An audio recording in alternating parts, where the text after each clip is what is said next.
Hello, everyone, and welcome to 100% Chelsea. We're here for the fourth stream of the day. This is a big one. This is one that we all never really wanted to do, but we knew it was going to happen at some point. Not, although we are like incredibly disappointed. I'm gutted. I'm distraught. I'm angry, as you can see by my caption here and my T-shirt here. Obviously, I got this made a few months ago now, and it couldn't be more relevant right now. Really couldn't be more relevant. So I've had a few tweets from you guys as well, saying about how you want me to start selling these. So I might start selling them in the future. Leave a comment if you are interested. I won't be sort of charging much for them. It'll probably be between sort of £10 and £15. But yeah, leave a comment if you are interested. But anyway, Louis, start me off, mate, on this incredibly depressing news. I am, even though I might not look it, I've had a bit of time to cool off, obviously. I'm fuming. I'm absolutely fuming. There's a guy in the comments, Majid Ahmed, says your club has no stability. He's right. We have no stability, and something is going wrong here. Emenalo, I don't know what it is. Maybe there's obviously something going on behind there, because if you think about it, I do not understand why Branislav Ivanovic, with the performance he's had this season, warrants a contract when I know John Terry hasn't been that great either, but he's been better than Ivanovic has all season. Ivanovic has been poor for at least 3 quarters. It's only in the past 7 games where Gus Hiddink has come in, 7-9 games, that Ivanovic has started to perform. I don't know why that warrants a contract. We are now going to lose a defender who is still, he might not be on top of his game, but he still has enough to compete. He is Chelsea Football Club. We now have no leader in that dressing room. I can't look at any of them and say that person's going to be a leader. Because if you're a leader, you have to lead by example. You have to be able to warrant everything you do. You have to be able to warrant it, and you have to be able to put your arm around people or have an argument with people and show them the right way to do things. Who's going to do that? Because the last time I saw Ivanovic wear that captain's armband, he was having a go at Zuma, despite the fact that he was out of position, and Zuma had to go fill in and leave a massive gap in the middle. That's what happened the last time Ivanovic wore the captain's armband. Is he going to be our captain? Why? Just tell me why. I don't care if he's the captain of the Serbian national team. He's useless. His legs have gone. You're going to have to move him to the middle, I reckon, if he's going to have any decent, get anything decent out of him. But I can't see a leader in that dressing room. I'm absolutely fuming. Absolutely fuming. I 100% agree with you there, Louis. As in, when I look around that dressing room, imagine yourself in that dressing room. You take away JT. Who's really good? Who is a leader in that dressing room? As in, if I'm honest, I can't see Matic being a leader. I can't see Fabregas being a leader. And as you say, leaders do set by example. But in my opinion, a leader in football is someone who knows the club inside out, who is the club, who embodies everything the club is, who has been there throughout his life and has wanted to play for the club throughout his life. We have no one like that anymore. And to me, it's just an absolute disgrace he's not been given a contract. Out of a very poor season, he's one of the only people who has continually performed to the maximum this year, even though others haven't. He has stepped up, and every game you see him applauding the fans, even if we've been whacked 3-1 or some sort of scoreline. He's always been there for the fans and for the club. And now that he's gone, I just don't see that anymore in any of them. And the season we're having as well, it can't come at a worse time. I genuinely still believe he's one of the best centre backs in the league. I think very few fans can dispute that. I did get a text message from a friend who is an Arsenal fan, and he said that he is still one of the more steady centre backs in the league. I'm distraught to hear the news. Distraught to hear the news. Sorry. Obviously, as you guys are saying, we have no leader anymore. Say if you were talking about it last year, you could argue that someone like Matic or Ivanovic deserved a spot. But after the season we've had, both of them players being absolute piss poor, it's just taking the piss. We've let go of the best manager to have ever been at Chelsea, and we have now let go of, in my opinion, and I hope you guys agree, I find it very difficult for anyone to disagree, probably the best player in Chelsea's history. 100%. 100%. No doubt. I don't think you could disagree. No. He's been at the club since 1997, has been loaned out to Nottingham Forest for the total of 1 year, but has realistically played steady football since then, has bled Chelsea. This guy, like me, Louis, especially Oren, we know nothing else other than Chelsea and John Terry.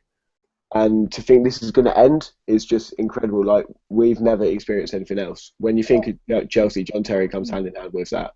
He does. But what we were saying about someone who bleeds Chelsea, they don't necessarily. I know that they bleed Chelsea. I think if you look at the previous captain for John Terry, was Marcel Desailly.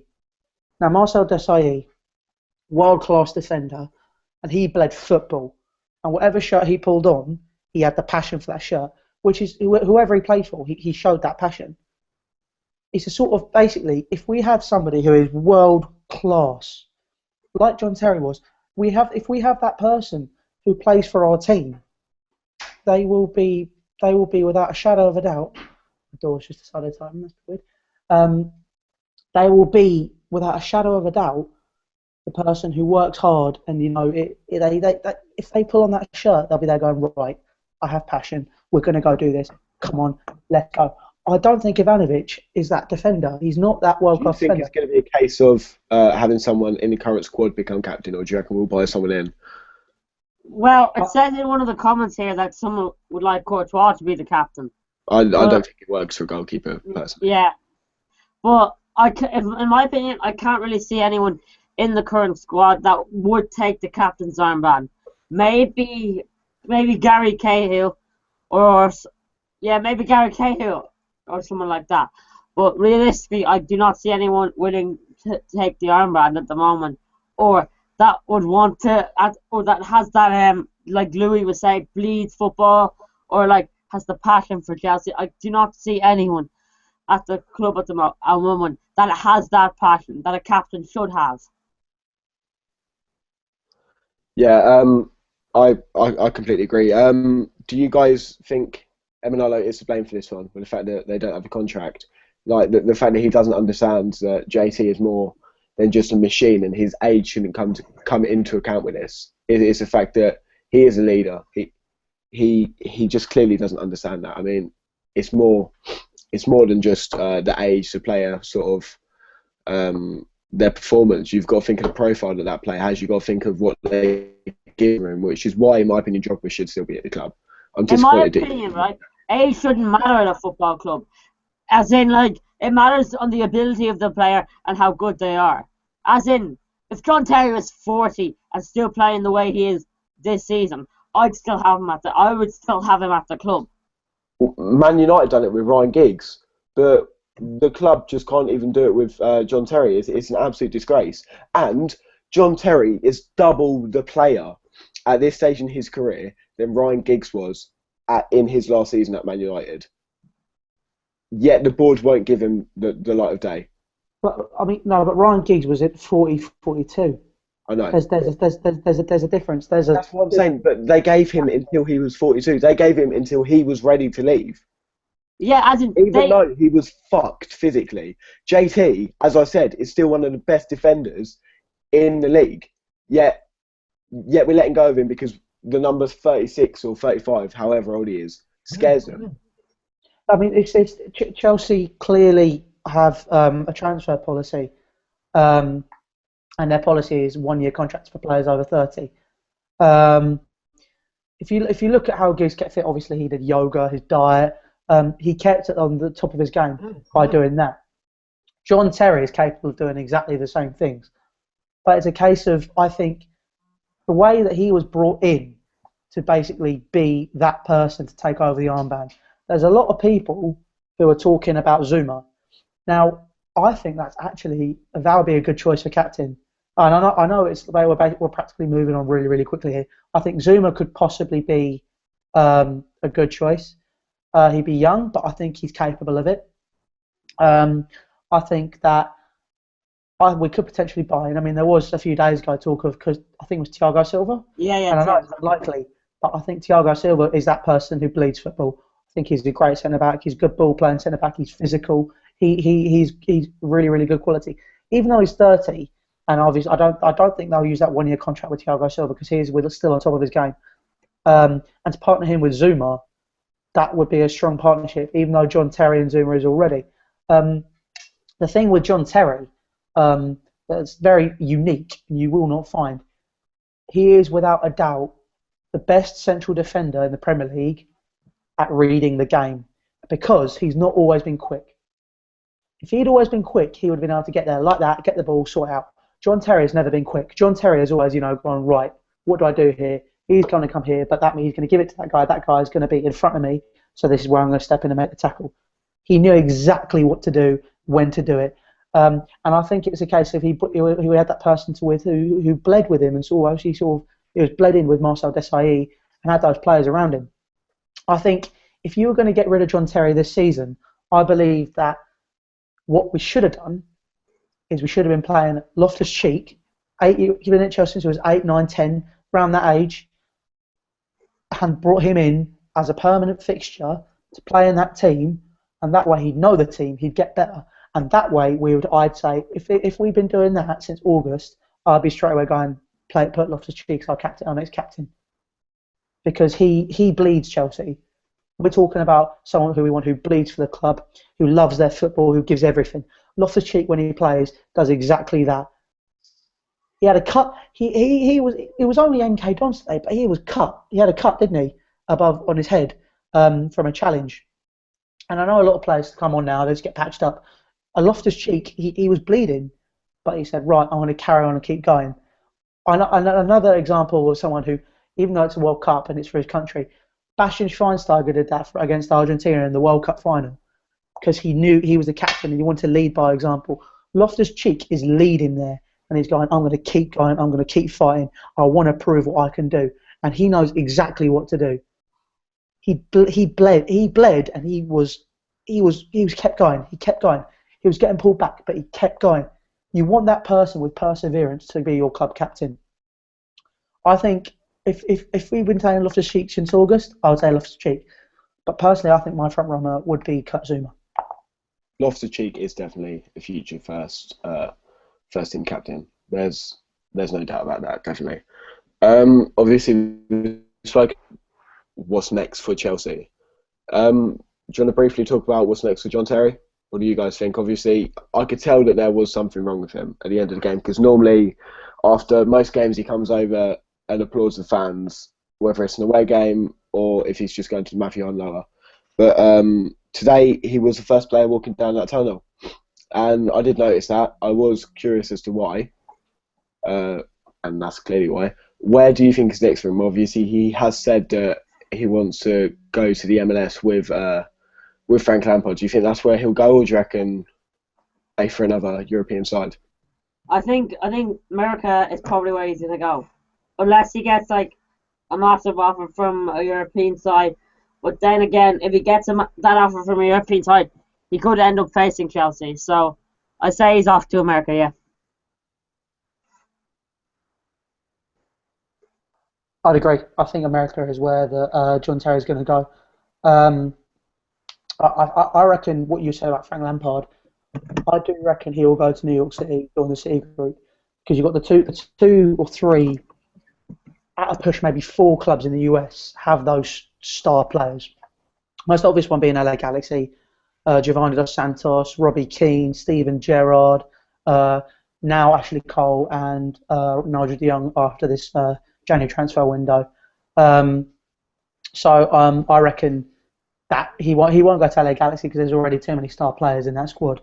You've got Seattle Sounders, who have Clint Dempsey, Obafemi Martins.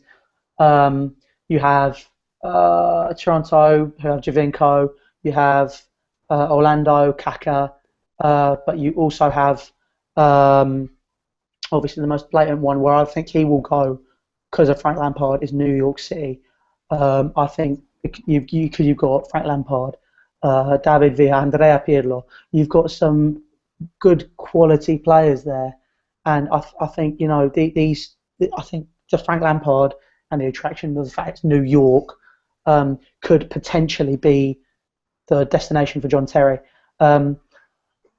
However, what will also happen if that happens is how Manchester City have a loan system, have an affiliation with the American clubs. He will be. Don't even get me started, please. No, I've got to say it. I've got to say it. Louis, don't do it. He will be loaned to Manchester City. He will be training. He will be how Manchester City have an excellent youth system and have those players that are coming through. They will be taught by, along with Tony Adams, the best central defender in the Premier League's history. Louis, why are you doing this? Which is exactly where we have fallen down. If you look at the team we could have next season, Christensen, Zuma, whatever his name is, Miyazaki, Miazga. I don't care. I don't. Ake, Aspilicueta. You've got a pretty solid back line there. I think Ake will come in and fill in that role, but it hurts to say it, but I think that's what's going to happen. I'd probably agree with Louis, as in, like, he will probably go with his best buddy, Frank Lampard, to New York and be stuck in what I call the city franchise prison, where once you're in there, you cannot get out unless your contract does run out. So I think John Terry has a nice, cozy $1 million future in New York. Yep, and ladies and gentlemen, joining us today, he is not dead. Daniel Charles has joined us. Obviously, this is an emotional time. I'm sure you can agree. What have you got to say, mate? Yeah, just got back from a franchise away, so that was fun. And then, of course, we hear the news that JT's leaving. I think it's, I think that there's a lot of ways to kind of be angry about it, and I've kind of the good thing was I was in with a group of Chelsea fans. We with close mates who were driving up and back to the game. We were kind of discussing it on the way back, so I was able to kind of express my kind of frustration there. I think it's a baffling decision from the board to get rid of a player who not only has been probably the best central defender this league has ever seen, but you talk. I think it's overused fabric of the club, but John Terry is absolutely within the fabric of Chelsea Football Club. There is no two ways about it. If you made a Mount Rushmore of Chelsea players, John Terry would be on it. I feel that John Terry is the last of a dying breed. This is something that I've personally felt with this news. He is the last of a player who John Terry could never like put on a pair of football boots again after this season, and he would never have to work a day in his life. But I feel a connection to John Terry. I feel a connection to him when he puts on that Chelsea shirt. Who do Chelsea have that currently has that connection with the fans? There is no player on that, and I'm not slamming the players. Nowhere am I doing that. But sorry, Loftus-Cheek. We've have that affiliation. No, but what I'm going to go on to say is there anyone currently who's good enough to take the captain's armband who's going to be the future of Chelsea? I'm sorry, I love Loftus-Cheek, but it's not his time to be. I don't want him throwing the captaincy at this young age. What are we going to give the captaincy to Ivanovic? I love Ivanovic. What a legend for the club. One of the best players this club has ever had. And anyone trying to slate him, for me, just completely annoys me because people forget about what he's done for this club. But he's not the future of Chelsea. At most, he's going to play about one more year, and then that'll probably be it for him. For me, that Zuma needs a bit more time. There's no one currently there that I look at in that team that thinks, yeah, he's the next captain, definitely. There's people who we could say in the future could be the captain, but there's no one currently there that comes to mind straight away and goes, yep, he's the next Chelsea captain. Because John Terry, for, 18 years at Chelsea? Someone else can do the maths. He's been captain for a very, very long time at Chelsea. and it's not just a case of, I don't want that armband to become just a thing that gets passed around to anyone. I don't want to have a go at certain clubs, but what I'm saying is, I think the armband is a very symbolic thing. I don't want it to be thrown around like a cheap little thing that gets thrown on any single player. And let's just, we'll throw him on, yeah, that guy, and then he barely gets any time in the team. I don't want to see that happen with the armband. It's got to be to a player who understands the club, who understands the fabric of the club, who understands how to lead the club on the pitch, who understands the connection he has with the supporters and what it means to wear that Chelsea shirt. That's the way I look at the armband. I don't look at it as some little accessory that gets put on you. For me, it's more than that.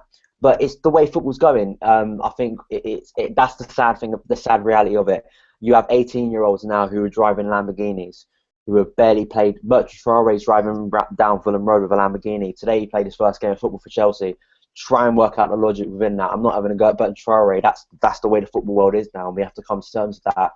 But you hear so much about the way Frank Lampard and John Terry, their generation, had to pay their dues before they came up. So by the time John Terry was captain, he had spent time learning from the players who were the seniors, learning from Marcel Desailly, learning from other players, Dennis Wise, the likes of those players, that generation of Chelsea, truly understanding what the club meant. So by the time he got that armband, he knew what it meant. He'd been at the club, he'd played long enough to get it. I personally think it's not the right time. Maybe in a year's time, if we keep him for one more year, then maybe you could say a Kurt Zuma. Maybe you could say, I don't know. I think that's the only one that pops to mind at the moment. Who I think that's the only one for me. And you say Loftus-Cheek, but Loftus-Cheek's still very young. That's the thing.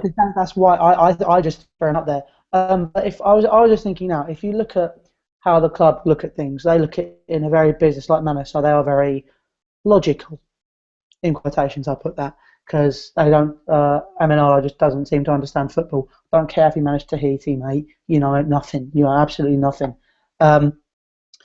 Potentially, if John Terry leaves, that opens the door for a player like Gary Cahill to become a starter, and you've already got a player like Cesc Fabregas. These two have already captained clubs.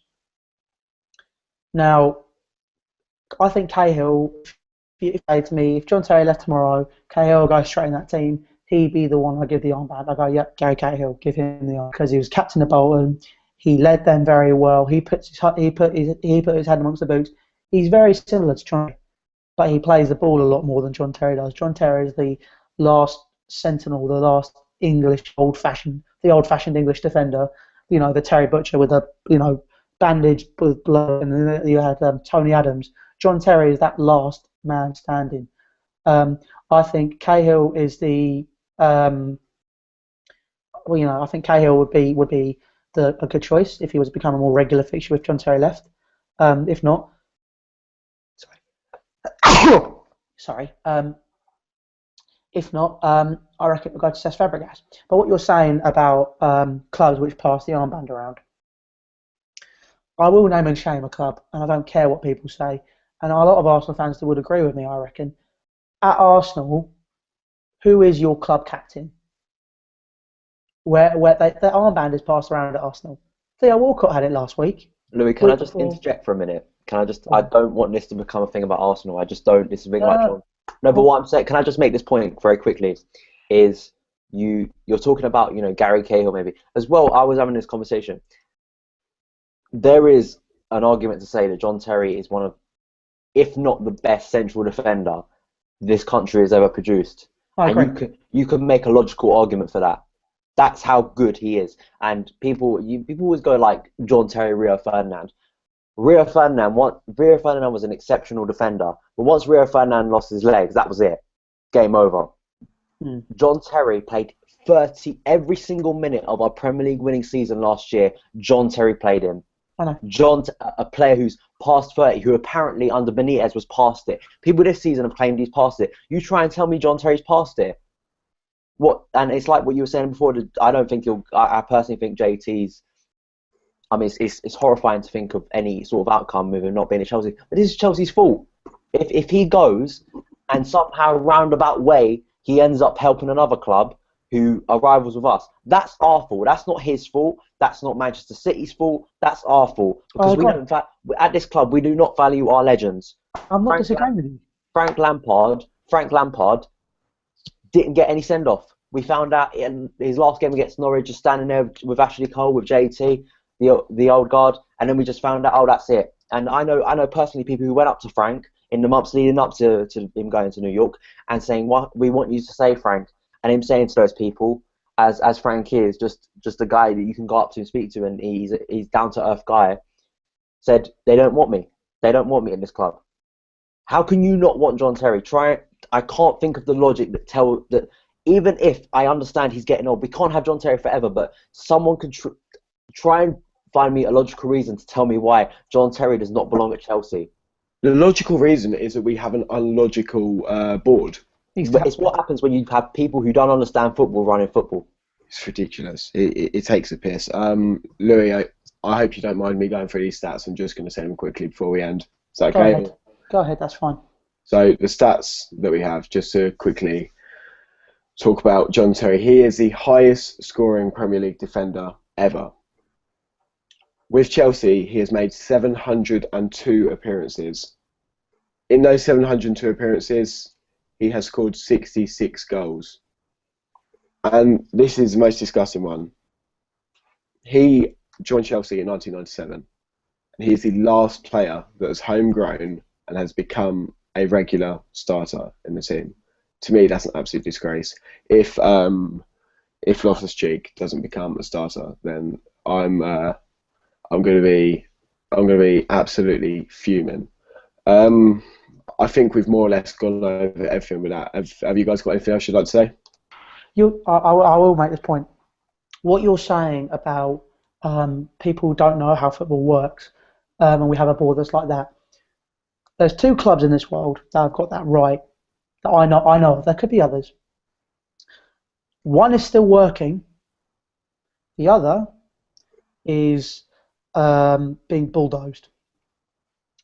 Let's go with the one that's working. Barcelona. You look at how they operate. They are the ideal model. If you look at that club, they are the ideal model of how a football club should be run. You're winning trophies, you're gaining capital, so that's the football and the business covered. But that's just the two most obvious things that everyone wants to go for. They look at youth. They look bring them through. They have argue Bayern Munich as well, because obviously they're not charging fans stupid prices for tickets as well. Yeah, but like that's the same with everyone in Germany. They're like, that's because the German government have interjected. That's because Greg Dyke, without a shadow of a doubt, I know you watch a lot of lower league football, Dan. Greg Dyke was pushing through something which could only have bettered British football. He was trying to push for B League teams, and you have to have a certain amount of homegrown players in your squad. I think you should have pushed for further. I think you should have a certain amount of homegrown players in your starting 11. Because abroad, English players aren't getting many chances because they aren't getting many chances over here. If they're not getting many chances over here, how are they going to go abroad and play football a lot? The last big players, you have Gareth Bale who's out there now. The last players, Paul Gascoigne, Ian Rush.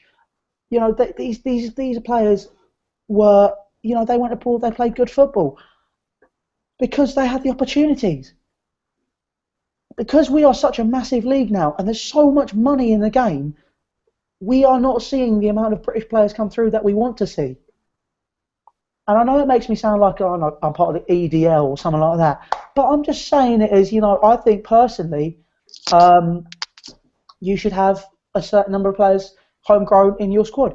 And until that starts working and it starts clearly having an effect on British teams, then I think they could release it a bit, relinquish it a bit and say, all right, okay, so if this is starting to work now, what we'll do is we'll say, okay, instead of having to have 2 homegrown players in your team, you have to have at least 1 on your bench. So that way it's all like it starts moving and it started moving forward.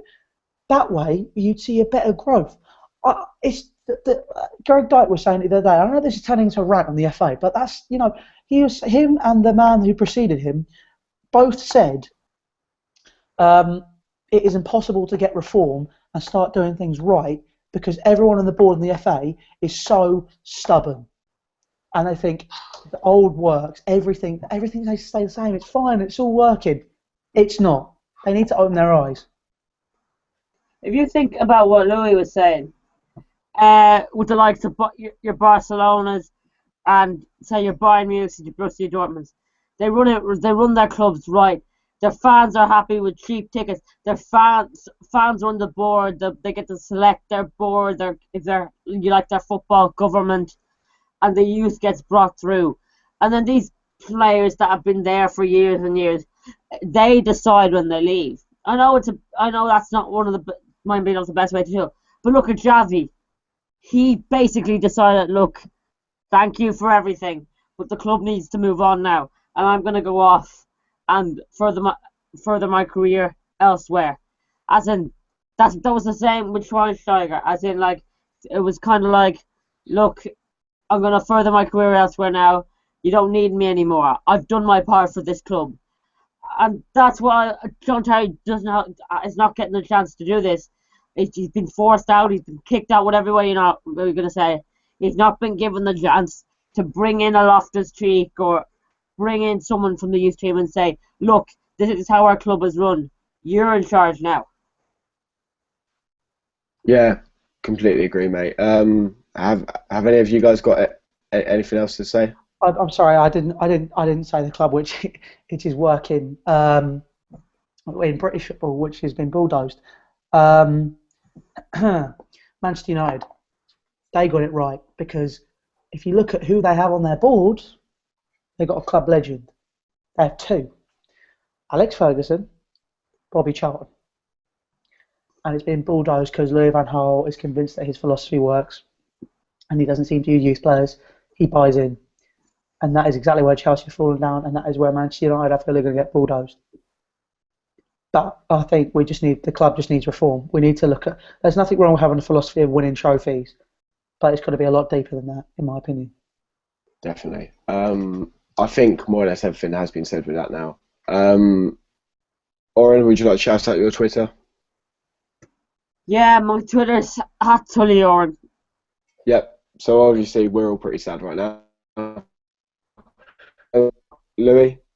Well, first I'd like to say, obviously, because Oran knows JT, if you guys want, and if you're available, Oran, because Max needs to head off, do you want to do a part 2 where you can talk about, what you think, because you know him, you know the guy, you talk to him. Yeah, why not? Dan, you up for that?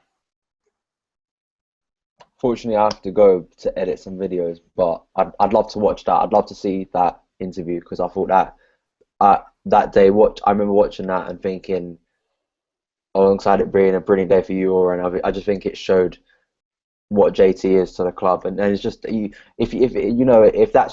if someone's like to me, no matter what you could say about, what's your favourite John Terry moment, or what's he done on the pitch, I could just show people that clip and say, why does John Terry not need to? Why is John Terry so important to this club? Just show them that show. Just show them that show. Yeah, and that's self-explanatory, really.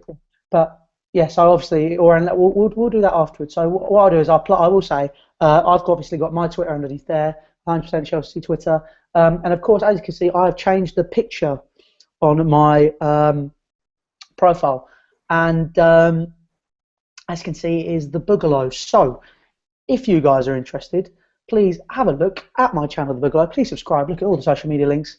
I haven't uploaded a video in a while, but that will change very soon. And yeah, cheers. Dan? Yeah, I've got. You can follow me on Twitter @SonOfChelsea.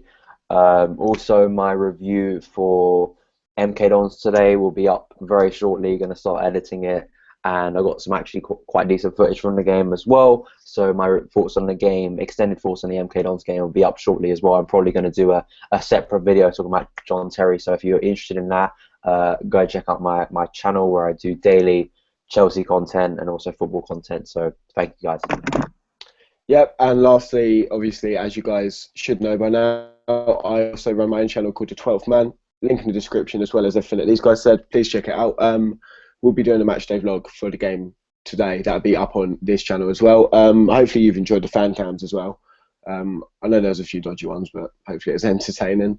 But yeah, as Louis said, all social media links to 100% Chelsea will be in the description. If you haven't subscribed yet, make sure you do.